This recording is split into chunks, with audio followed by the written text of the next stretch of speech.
Quelles sont les généralités de MS Projet, qui est un logiciel de modélisation de projets? Comment peut-on planifier les projets pour faire un bon exécution? Comment répartir les tâches? Comment peut-on répartir également les réalisations ou les ressources afin de bien gérer les projets? Est-ce que dans un projet, c'est vraiment important de définir la date du début et de la fin du projet? Aujourd'hui, nous allons débuter une nouvelle formation de la gestion des projets, puisque j'ai reçu pas mal de questions à ce qui concerne l'outil ou les logiciels MS Projet. C'est la formation que nous allons débuter aujourd'hui.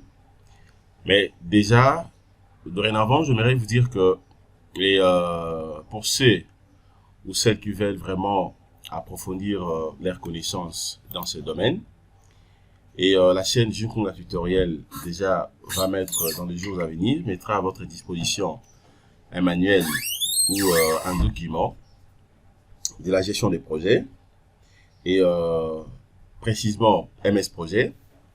Dans ce document ou ce livre, vous allez donc vraiment maîtriser en fait comment travailler sur MS Projet du début jusqu'à la fin. Vous allez voir comment gérer un projet, comment gérer la gestion des tâches, des ressources, comment planifier en fait un projet et aussi quelques étapes de la planification d'un projet. Bien détaillé. Mais comme je l'ai dit à chaque fois, la chaîne a été conçue beaucoup plus pour aider notre communauté. Eh ben, je partage ma connaissance, je mets ça à la portée de tout le monde, de manière à ce que vous puissiez également bénéficier, déjà comprendre comment ça fonctionne.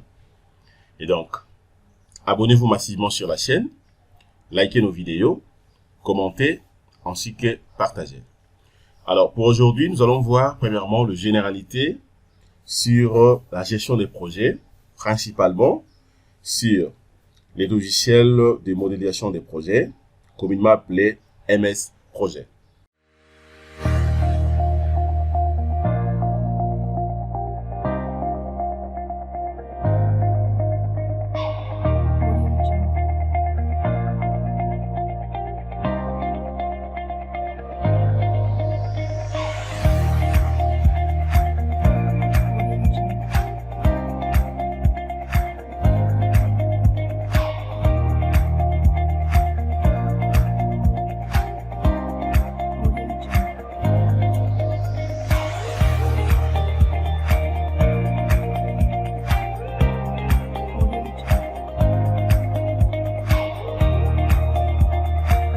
Salut les amis, salut très chers collègues, salut très chers abonnés, salut très chers téléspectateurs. Bienvenue sur Jinkonga Tutoriel, une chaîne de référence pour tous vos problèmes liés dans le domaine de génie civil. Alors comme je l'ai dit dans mon introduction, aujourd'hui nous allons travailler sur les logiciels MS Projet. C'est un logiciel de modélisation de projet. Alors je crois que je l'ai déjà dit. La formation que nous allons débuter aujourd'hui, nous allons vraiment commencer du début. Mais comprenez que ça sera un peu compliqué pour moi de me livrer à 100% pendant cette formation, puisque ce sont des formations que je donne gratuitement, beaucoup plus pour aider notre communauté de pouvoir maîtriser quelques notions à ce qui concerne ces logiciels. Mais pour ceux ou celles qui veulent approfondir leurs connaissances et aussi avoir un manuel bien détaillé avec tout ce qu'il faut, avec quelques exemples même des projets déjà bien établis. Et ben, donc la chaîne Jinkonga Tutoriel mettra à votre disposition dans les jours qui viennent un document, un livre très professionnel qui pourra vous aider de bien piloter vos projets. Voilà. Alors, à l'entrée de jeu, nous allons voir aujourd'hui quelques généralités à ce qui concerne les logiciels MS Projet. Premièrement, de savoir pourquoi pour un ingénieur c'est vraiment très important de travailler sur ces projets. Et aussi, pourquoi ces logiciels aujourd'hui, c'est vraiment indispensable auprès des ingénieurs BTP, les architectes, ainsi que dans d'autres corps de métier. C'est vraiment important.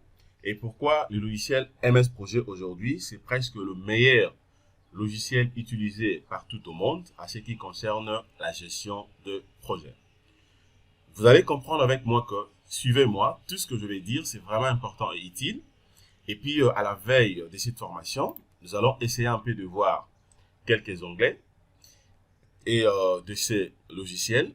Comme ça, vous allez comprendre comment ça fonctionne. Déjà, il faut comprendre que c'est un logiciel d'Autodesk, des Microsoft. OK? Donc, regardez comment je vais procéder. Alors, la formation va vous aider principalement à quoi? Cette formation de MS Projet, c'est important pour vous puisque ça va vous aider premièrement de comprendre comment faire par exemple un planning Gantt des projets, ok, lorsque vous avez un appel d'offres. Comme vous le savez très bien, généralement aujourd'hui il y a plusieurs structures, notamment comme la BCECO et les organismes internationaux, UNICEF et tout ce qui va avec, généralement pour postuler dans leurs offres. Et ces structures demandent également que l'ingénieur, ou bien principalement les bureaux d'études ou carrément l'entreprise qui veulent postuler, puisse présenter en fait un planning des projets. Planning donc des projets. C'est-à-dire que justement pour que la structure déjà dorénavant savent comment est-ce que vous allez débuter les projets jusqu'à la fin.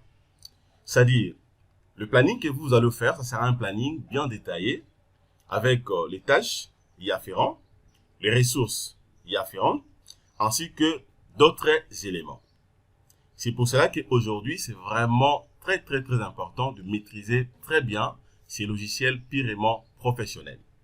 C'est-à-dire de faire un planning Gantt des projets, d'appel d'offres, ok, pour des projets que vous pouvez avoir. Soit ça peut être un projet de construction des écoles, des centres de santé, et d'un hôpital ou également d'autres types de projets. Alors, les premiers points que nous allons voir, premièrement, je vais épingler quelques astuces à ce qui concerne la planification des projets. Alors, pendant cette formation, nous verrons en quelque sorte ce qui suit.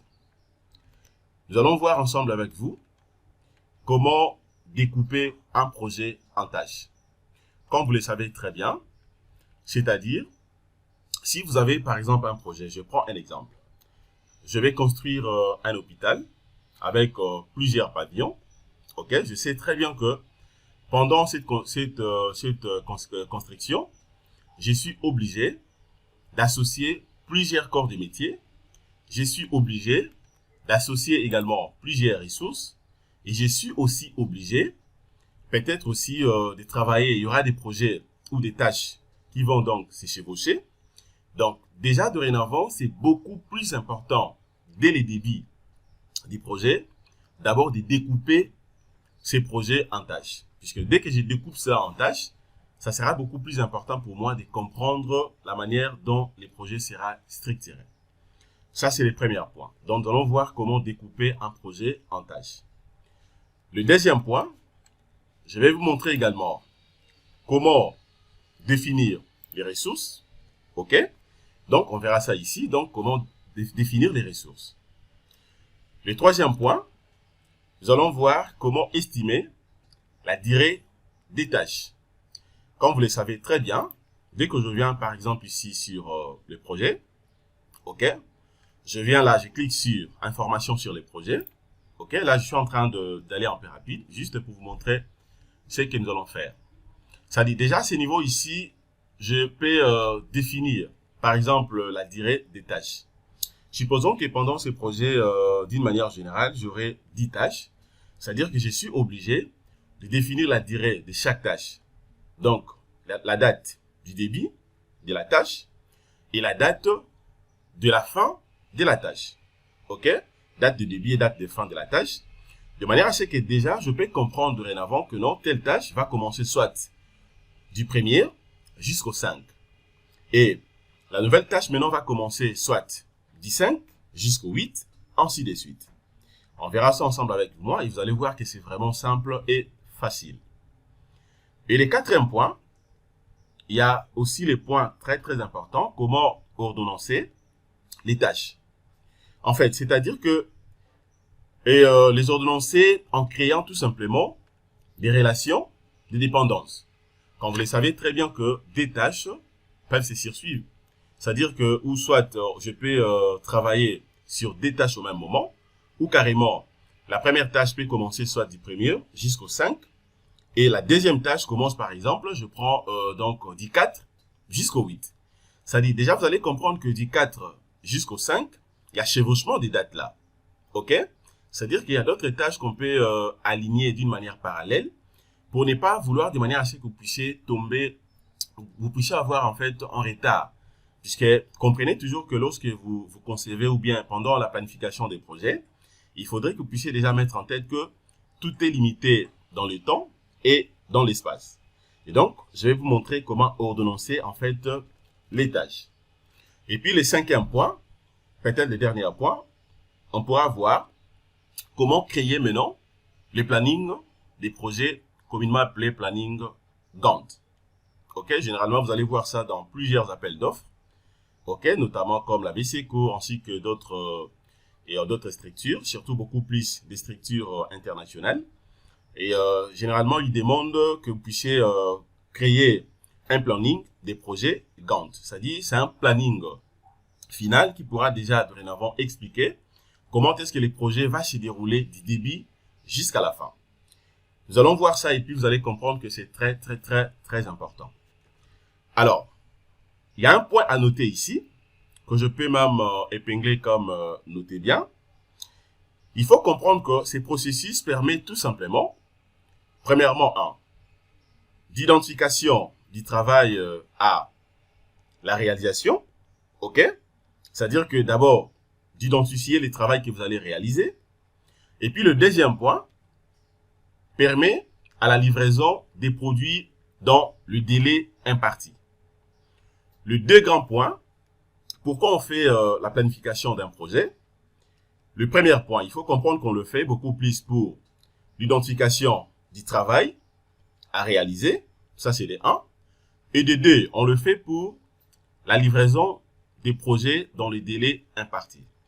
Puisque vous le savez très bien, en ingénieur, BTP généralement, ou également tout autre aussi domaine, comprenez que je vais beaucoup plus parler de l'ingénieur BTP puisque je les suis. Et donc, c'est vraiment important que vous puissiez bien structurer en fait les choses ou de bien faire la planification des projets puisque tout un projet se limite dans le temps et dans l'espace. Prenons par exemple, vous avez gagné un marché de la BAD par exemple, ou bien je peux prendre de l'UNICEF. Ok? Ça dit déjà, au début, l'UNICEF vous dit que le projet vous pose la question par exemple. Et que la structure ou bien l'ingénieur, vous allez exécuter ces projets pendant combien de mois? Ok? Selon peut-être la calendrier de l'UNICEF, c'est un projet qui doit être réalisé peut-être pendant une année. Ok? Donc une année, il faut compter directement, ça fait 12 mois. C'est-à-dire que l'ingénieur ou bien la structure qui a gagné les marchés est censé au mois de livrer déjà les produits ou bien de livrer les projets, justement à la limite au mois, soit avant 12 mois ou bien à la limite des 12 mois. C'est-à-dire, vous êtes obligé, pendant que vous allez élaborer votre planning, vous êtes obligé au moins de faire de manière à ce que vous ne puissiez pas arriver donc à terminer vraiment le projet en fait au 12e mois. Battez-vous de manière à ce que déjà tout au plus au 10e mois, voire même 11e mois, que vous puissiez déjà finir tout ce qui est donc réalisation. Comme ça, de manière à ce qu'au moment opportun, vous allez livrer les projets et vous n'aurez pas de problème. Donc, raison pour laquelle il faut déjà que vous puissiez penser à la livraison des projets dans le délai imparti pour ne pas avoir des problèmes avec la structure qui vous a confié en fait les projets. C'est très, très, très, très important. OK? Je crois que là, vous avez compris quelques points à ce qui concerne la planification de projet. Alors, le premier point maintenant, il y a une question que j'aimerais que vous puissiez déjà comprendre comment la répondre en fait. La question majeure de savoir est que qu'est-ce que la planification des projets? Qu'entendez-vous par la planification des projets? Alors, déjà, il faut savoir que, en tant qu'activité, la planification des projets consiste justement à étudier les 6 points que je vais énumérer tout à l'heure. OK? Alors, pour ceux ou celles qui veulent avoir des documents, comme je viens de vous le dire tout à l'heure, déjà, la chaîne Jinkunga Tutoriel, dans les jours à venir, dans les jours qui viennent, va mettre à votre disposition un document très puissant qui pourra vous aider de voir tout ce que je suis en train de dire et de bien travailler sur MS Projet. Alors, qu'est-ce que la planification des projets? À savoir, en tant qu'activité, la planification des projets consiste premièrement à déterminer et organiser les tâches du projet. Donc, le premier point, la planification des projets consiste à déterminer et organiser les tâches du projet. OK? Donc, à partir du projet ici, ça va vous aider à déterminer et organiser donc ces tâches. Le deuxième point, la planification du projet consiste également à estimer les charges. L'estimation, c'est ce qui concerne les charges. Par exemple, le temps qu'ingénieur du bâtiment et travaux publics. Alors, si je me dis que je vais réaliser un immeuble, je prends un exemple R+7. Alors, la première phase, ça sera peut-être... ok, je prends par exemple... ça sera quoi? Et je me dis, la première phase, je considère ça comme l'implantation, par exemple. Nous savons très bien qu'avant l'implantation, il y a d'autres phases également qu'on peut avoir, soit les débroussages ou également d'autres types de phases. Alors, déjà, il faudrait que vous puissiez estimer les charges, en fait, de manière à ce que vous puissiez déjà avoir une idée. Comment ça va donc fonctionner? Le troisième point, la planification des projets consiste également à déterminer les ressources nécessaires à leur réalisation. OK? Donc, l'estimation des charges, ça aussi c'est un point. OK? Et puis de deux, détermination des ressources nécessaires à leur réalisation. Donc là, on voit directement, ça dit le personnel. Donc, on va directement attacher et, dans les tâches des projets. Mais aussi, on voit aussi les ressources en termes financiers, donc de l'argent. Voilà. Là, c'était en tant qu'activité. Maintenant, en tant que phase, il faut comprendre que quand on parle de la planification, ça dit là, il faut décider, premièrement, quoi faire et comment le faire. Donc, ça dit qu'il vient juste après le démarrage officiel du projet. C'est-à-dire aussitôt qu'on s'est dit le projet va commencer aujourd'hui. Alors, quels sont les points maintenant qui vont venir après le démarrage du projet? C'est-à-dire, là également, nous avons donc les 3 points. Premièrement, il faudrait que vous puissiez définir comment le projet sera donc exécuté. OK? Là, c'est en tant que phase. Il faudrait que vous puissiez définir d'abord comment le projet sera exécuté. Le deuxième point, définir comment surveiller et les contrôler. Et puis enfin, comment les clôturer. Et donc, déjà, vous allez comprendre qu'en tant qu'activité, nous avons trois points. En tant que aussi phase, nous avons également 3 points. Au total, ça fait donc 6 points. OK? Alors, pour essayer un peu de résumer ça rapidement, la planification des projets en tant qu'activité, le premier point, il faut savoir comment déterminer et organiser les tâches du projet. Deuxième point, comment estimer leurs charges. Troisième point, comment déterminer les ressources nécessaires à leur réalisation. Maintenant, en tant que phase, le premier point, il faut savoir comment déterminer, donc, en fait, définir comment le projet sera exécuté, la manière dont le projet sera donc exécuté. Le deuxième point, comment le projet sera surveillé et contrôlé. Et le troisième point maintenant, comment le projet sera donc clôturé. C'est très, très, très, très important. Je vous l'avais dit au début que la formation que nous sommes en train de faire aujourd'hui, c'est beaucoup plus, là nous sommes tout simplement au niveau de généralité. C'est vraiment important que vous puissiez d'abord comprendre comment ça fonctionne et après, lorsque nous allons entamer notre formation, vous n'aurez pas assez de soucis par rapport à la fonctionnalité. Voilà. Après avoir compris qu'est-ce qu'on appelle planification des projets, maintenant le second point, nous allons voir quelles sont les étapes de planification d'un projet. C'est ce qui est beaucoup plus important, puisque c'est vrai, vous avez gagné un marché, vous avez un projet, vous dites que je vais planifier ce projet de manière à ce que ça soit vraiment structuré pour finir en fait l'exécution aussi à temps, pour ne pas être en retard. Eh bien, mais il faut comprendre d'abord que vous êtes obligé au moins de mettre en exergue donc les 6 points capitaux afin de bien planifier les projets. Alors, quelles sont maintenant les 6 étapes clés pour planifier un projet? À savoir, le premier point consiste tout simplement à créer donc la structure du découpage du projet appelé justement en anglais, donc on appelle ça les WBS, donc WBS, ok, communément appelé tout simplement en français, donc c'est les SDP. Les SDP. Donc c'est différent. Ok? Les SDP, ça signifie tout simplement les sous-tâches du projet. Les SDP, les sous-tâches du projet. En anglais, donc les WBS.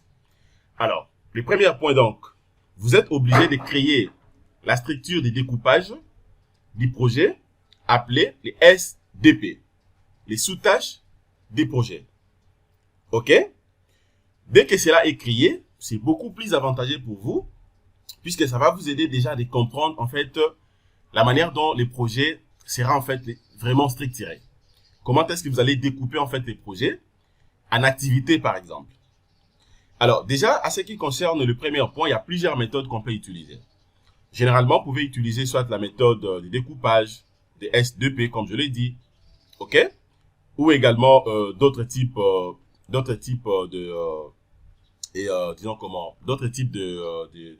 méthodes. Ok, le SDP aussi, ça symbolise tout simplement et structure des découpages des projets. Ok, là c'est en français, donc structure des découpages des projets. Alors, le deuxième point, les étapes de planification des projets. Il y a aussi ce qu'on appelle tout simplement définir les ressources. Ok? Alors, déjà, il faut savoir que l'objectif ici, au niveau de définir les ressources, est justement de définir les rôles pour chaque tâche. Ok? Des structures, des découpages de projets. De définir les rôles de chaque tâche. C'est vraiment important. C'est très, très, très, très important. La méthode à utiliser ici, il y en a plusieurs. Il y a ceux qui utilisent la méthode communément appelée la méthode des racines. C'est-à-dire, c'est un exercice intéressant dans la mesure où il faut tout simplement réfléchir sur chaque étape du projet et vous permet justement de penser à toutes ces implications, par exemple. Je me dis, si je considère une tâche quelconque, alors quelles sont maintenant les implications que je peux donc penser par rapport à ça. Le troisième point, c'est l'estimer donc la durée des tâches. C'est comme je l'ai dit. Vous ne pouvez pas faire un planning de projet sans pourtant estimer la durée des tâches des projets. Ok? Puisque nous le savons très bien, le projet étant découpé en tâches, il faut donc maintenant estimer leur durée. C'est très, très, très important. Ça, c'était donc le troisième point. Alors, déjà, il faut savoir également que par rapport à la méthode, il y a plusieurs méthodes d'estimation de la durée. Il y a plusieurs méthodes. Alors, mais la méthode beaucoup plus utilisée ici, c'est la méthode des 3 points. La méthode des 3 points, on pourra voir ça ensemble avec moi, pendant que nous allons donc voir l'application de logiciel MS Projet. Et maintenant, le 4e point, c'est l'ordonnancer les tâches. Comment peut-on ordonnancer donc les tâches? C'est-à-dire, les ordonnancer en termes chronologiques, ok?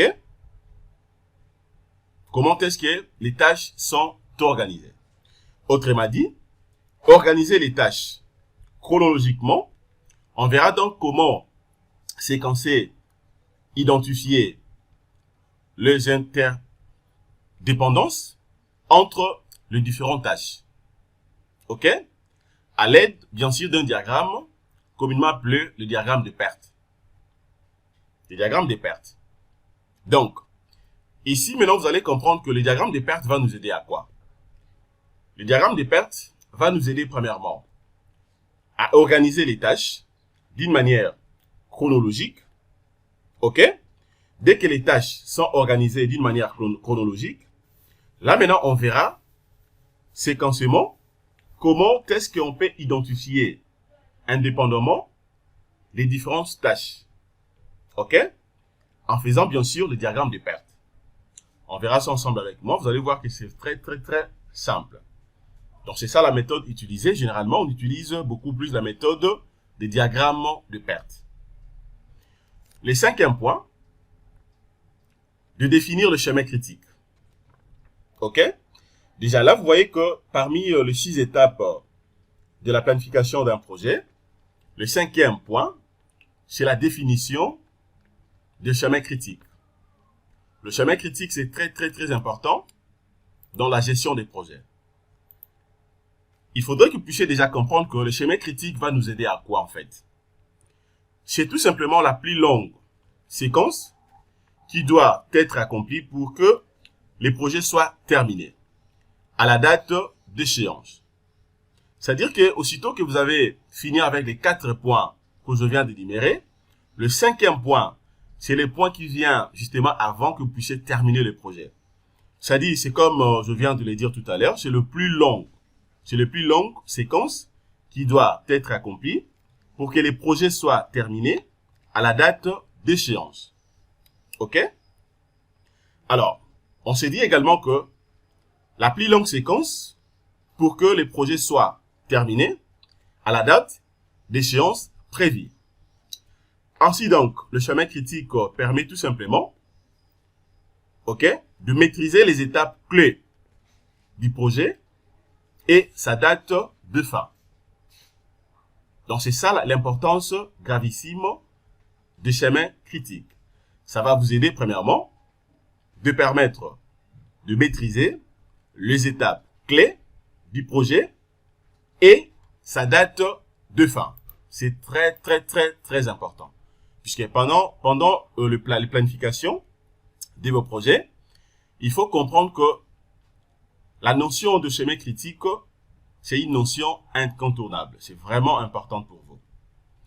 Alors, mais aussi, il faut savoir que tout retard dans une tâche du schéma critique entraîne en retard des livraisons de tous les projets.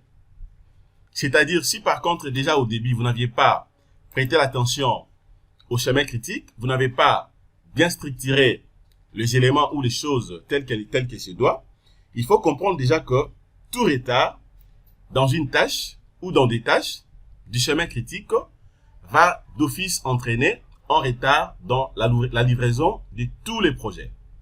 C'est pour dire que si c'était prévu que vous puissiez livrer les projets, par exemple aujourd'hui, au mois de juin, le 25 juin, peut-être à 15 heures, étant donné que déjà le schéma critique a été foutu, eh bien donc vous aurez un grand retard par rapport à ça.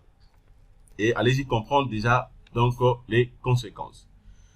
Et aussi, il faut savoir que la dernière étape maintenant, c'est quoi ici? Après avoir défini le schéma critique, qui était justement le 5e étape, la dernière étape, dans le 6e point, déjà il faut comprendre que la dernière étape consiste tout simplement à donner forme à votre travail de découpage, ok, et d'ordonnancement des tâches. Et donc, il s'agit donc de créer le planning des Gantt. C'est comme je l'avais dit au début, généralement dans plusieurs appels d'offres, vous allez voir que les structures demandent tout simplement que vous puissiez établir les plannings des Gantt. Le planning des Gantt, c'est les derniers points. Le planning des Gantt, donc, vient en dernière position. Vient donc en dernière position pour essayer un peu d'expliquer tout ce que vous avez fait. OK? Et aussi, ça va donc mettre à nu la manière dont vous allez élaborer ou bien structurer en fait le projet. Donc, c'est très important.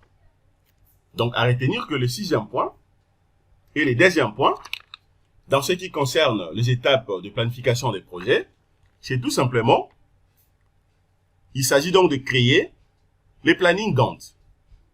Alors, ici, c'est qu'il faut comprendre que vous allez donc créer votre diagramme des Gantt dans le but de suivre l'avancement du projet. C'est ce planning de Gantt qui va vous aider de suivre d'office l'avancement du projet. C'est très important. C'est très important. Alors, le planning des Gantt, maintenant, il y a plusieurs possibilités pour les créer. Alors, moi, je peux créer ça sur Excel. OK? Je peux travailler sur Excel pour créer le planning des Gantt. Je peux travailler sur MS Projet. Regardez, MS Projet, donc, c'est ça. C'est les logiciels de modélisation que nous allons apprendre pendant notre formation. OK? Je peux créer ça ici à partir de MS Projet. Tout comme aussi, je peux utiliser aussi Gantt Projet. OK, je crois que j'ai Gantt Projet ici. Je peux vous montrer ça rapidement. Attendez, puisque moi, j'utilise plusieurs logiciels de gestion de projet. Voilà, je crois que j'ai Gantt Projet ici, déjà installé. Voilà, Gantt Projet est là. Je peux ouvrir soit Gantt Projet. OK, ça aussi, c'est un logiciel de gestion de projet. Très performant aussi. Voilà, dans tout ça, vous aurez ça sur Jinkunga Tutoriel. Alors, si vous voulez vraiment devenir très fort dans tout ça, contactez nos inbox pour des formations en présentiel ou carrément pour acheter des livres que nous allons mettre à votre disposition de manière à ce que vous soyez de plus en plus fort. Voilà. Là, maintenant, je suis en train d'ouvrir Gantt Projet. OK? Je peux travailler soit sur Gantt Projet, mais aussi, il n'y a pas Gantt Projet, je peux travailler aussi sur Open Projet. Il y en a plusieurs. Ça, c'est Gantt Projet. Vous voyez comment ça se présente. Vous avez là, donc, le diagramme des Gantt. Déjà, il est là. Ça, c'est le diagramme des Gantt. OK? Vous avez donc, je peux définir les ressources. Voilà. De l'autre côté, vous avez donc la gestion des tâches. Dès que je viens là, je clique. Je peux commencer directement à définir mes tâches. Vous avez également les ressources. Je peux insérer les ressources sans problème. Donc, je peux travailler soit sur Gantt Projet, tout comme je peux travailler sur MS Projet. OK, je vous ai montré MS Projet, c'est ça. Je peux travailler sur MS Projet. Tout comme aussi, je peux travailler sur Open Projet. Voilà, je peux vous montrer Open Projet aussi. J'ai ça ici. Voilà, j'ai Open Projet puisque je travaille sur plusieurs logiciels de la gestion des projets. Voilà, bon, je crois que j'ai Open Projet aussi. Pour ne pas peut-être beaucoup traîner ici, je vais d'abord passer rapidement. Voilà, tout comme je peux travailler aussi sur View. Ça aussi, je l'ai. Donc, il y en a plusieurs. Mais c'est comme je vous avais dit au début là, vous allez comprendre que les logiciels MS Projet, c'est un logiciel vraiment utilisé en fait partout au monde. Raison pour laquelle je me suis dit que nous puissions commencer d'abord notre formation sur MS Projet. Et puis, on pourra voir aussi d'autres types de projets. OK? Voilà, donc, je réponds les derniers points, comme je l'ai dit. Le 6e point, il s'agit donc de créer le planning Gantt. Ici, donc, vous allez créer votre diagramme des Gantt dans le but de suivre l'avancement du projet. Vous allez les créer soit sur Excel, MS Projet, Gantt Projet, Open Projet, View, tout comme d'autres types de logiciels de gestion des projets. OK? Dans le but est poursuivre l'avancement réel en termes de délai, coût du projet et budget global. Dans le but poursuivi ici, pourquoi c'est vraiment important que vous puissiez tracer ou avoir le diagramme des Gantt, c'est pour suivre l'avancement réel en termes de délai, des coûts et de budget global du projet. Donc, c'est un peu ça. Alors, pour atterrir, comment peut-on définir quelques notions clés? Communément appelée la définition d'une notion clé de la gestion des projets. Alors, la première question que j'aimerais d'abord poser, qu'est-ce que la méthode PERT ou les diagrammes de PERT? En réalité, c'est quoi? Déjà, il faut savoir que la méthode de PERT ou les diagrammes de PERT consiste tout simplement à ordonnancier sous forme de réseaux un ensemble de tâches qui, grâce à leur dépendance et à leur chronologie, concourant justement à l'atteindre ou à l'atteinte d'un objectif. Donc, c'est ça l'importance de la méthode de PERT ou diagramme de PERT. Autrement dit, ces relations de dépendance exprimant toutes les relations ou contraintes existantes entre ces tâches. Donc, c'est vraiment important. Généralement, vous allez voir que la représentation de la méthode des tâches, ainsi les étapes du projet, sont représentées généralement par des cercles. Donc, vous tracez des cercles. Il y a premièrement un cercle à gauche et aussi un autre cercle, par exemple, à droite. Et les tâches maintenant sont représentées par deux flèches pour atteindre justement ces étapes. C'est-à-dire quoi? Les étapes du projet sera tout simplement représentées par des cercles. Vous tracez des cercles ici. Si j'ai 3 étapes des projets, je peux mettre première étape ici, cercle, deuxième étape ici, cercle, troisième étape ici, cercle également. Alors, si maintenant, je vais relier ça par les étapes, disons comment par les tâches, étant donné que les tâches sont représentées par des flèches, justement pour atteindre les étapes, et donc je vais relier premièrement le premier cercle avec le deuxième, justement par le flèche, donc je trace comme ça, il y aura le flèche, de l'autre côté aussi, il y aura justement le flèche, ainsi de suite. Maintenant, au niveau des cercles, je peux premièrement mettre les numéros justement d'étapes, ok? Et à gauche, en bas maintenant, à gauche ici, je peux mentionner par exemple la date au plus tôt du projet et aussi la date du plus tard du projet. Deuxième cercle, je fais la même chose. Au-dessus, vous aurez donc le numéro de l'étape ou d'étape. À gauche, vous avez la date du plus tôt du projet. À droite, la date du plus tard du projet. Je fais la même chose également pour le troisième cercle. OK? Maintenant, la flèche que moi je vais mettre ici, ça sera maintenant cette flèche qui pourra m'aider tout simplement d'identifiant. OK? Plus la durée par exemple. Vous voyez? Et donc, c'est comme ça que vous serez justement à mesure de bien travailler afin de bien définir la notion clé. Et donc, à savoir tout simplement que, étant donné que tout est dit, nous reprenons à présent donc les différentes étapes du processus de planification des projets. Alors, je ne saurais pas aller au-delà vu que nous courons également derrière les temps pour éviter de manière à ce que la vidéo soit longue. Et bien, tout ce que je viens de dire, c'est très important. Mais vous l'aurez tout simplement si par contre que vous achetez en fait les documents que nous allons mettre à votre disposition dans les jours qui viennent, puisque c'est un travail purement scientifique qui pourra donc vous aider. Raison pour laquelle je me suis dit, étant donné que j'aime beaucoup plus ma communauté, nous voulons aider en fait la communauté de pouvoir maîtriser tout ce que nous sommes en mesure nous également de faire. Raison pour laquelle je me suis permis d'abord de faire cette formation pour essayer un peu de répondre à plusieurs questions que j'ai ici auprès de mes amis et aussi mes confrères. Voilà. Alors, pour essayer un peu de voir quelques points, pour boucler cette formation en ce qui concerne le généralité et de la gestion des projets avec le logiciel MS Projet, nous allons d'abord voir l'importance tout simplement de MS Projet étant que un logiciel de modélisation des projets.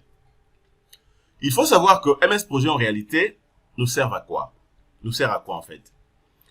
Il permet tout simplement au chef des projets et aux planificateurs de planifier et piloter les projets, de gérer les ressources et les budgets, ainsi que d'analyser et communiquer les données des projets. Actuellement, Microsoft Project est le logiciel de gestion des projets le plus utilisé au monde. C'est comme je viens de le dire tout à l'heure. Il y en a plusieurs. Généralement, moi-même, j'utilise MS Project. J'utilise également Gantt Project. J'utilise Open Project. J'utilise VU. Et il y a plusieurs. Que j'utilise. Mais MS Project, c'est un logiciel vraiment incontournable à ce qui concerne donc la gestion des projets. Donc, je pouvais même vous donner quelques astuces à ce qui concerne l'historisation de ces produits.